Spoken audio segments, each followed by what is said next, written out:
Hi, I'm Kim Vose Jones. Welcome to Cirque de Vice. I started with the question of contemporary sin, thinking about the idea of the 7 deadly sins and the medieval allegories of the sins and how separate they were.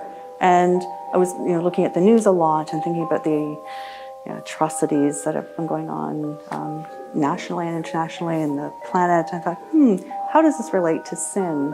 And so I was thinking about what would those contemporary sins look like? That was the beginning of it, the question. And that's sort of the conclusions I began to work towards. And I feel that the question is still hanging there. And I think that's part of the conversation artists have with their viewers. I was thinking a little bit about the circus at this point when I was beginning to think, make this piece, because I do think the circus embodies it's a great motif, and it embodies both the idea of pleasure and access, and it embodies the human condition and the parody of humanity, right? So you have clowns that are really, playful and fun, and then you have the fact that many people find them really, really scary, right? And that's what circus does. It pulls you in to both the pleasure and the pain of it all. And they coexist. There's not one hierarchy over the other. And that's what makes it so interesting to us when we go to a carnival or a circus, that they're right there in front of us. It makes us really happy and excited and fearful at the same time. Bernie is what I consider everyman in some ways. He is full of angst and anxiety.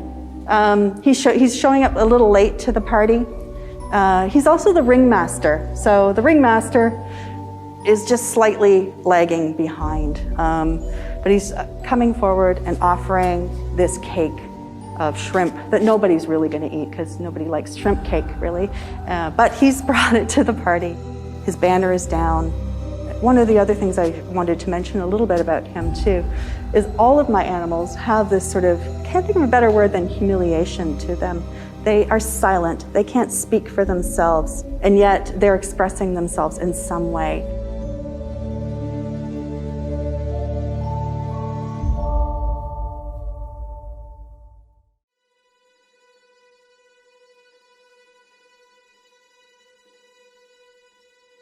This is Old Bet, and Old Bet was the name comes from the very first circus elephant that was brought to North America as part of a menagerie of one of the first traveling circuses. Thinking about where the elephant and the menagerie arrived, Boston, and the time period, I doubt that the elephant and the menagerie were the only animal cargo, on that, right? We have humans that were also cargo on a lot of those ships that were crossing the ocean at that time. And there's a whole history buried there.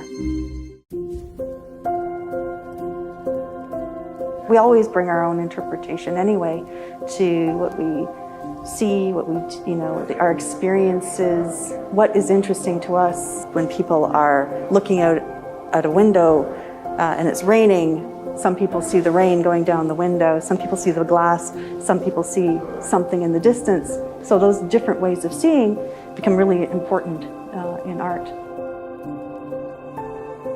I think all people should have art in their lives. That's why I really love public art galleries, people purchasing art from artists and making art for themselves and, saying, yeah, I want to make art. I'm going to make myself a beautiful environment that I feel comfortable in that supports my mental health. I think that's wonderful. I feel that access to art is vital, especially now. We need art in our lives. We need to feel and experience something that's not mitigated by, being in our rooms and our office or home office spaces, and we need to have that experience. Hi, I'm Kim Vose Jones, and that was Cirque de Vice.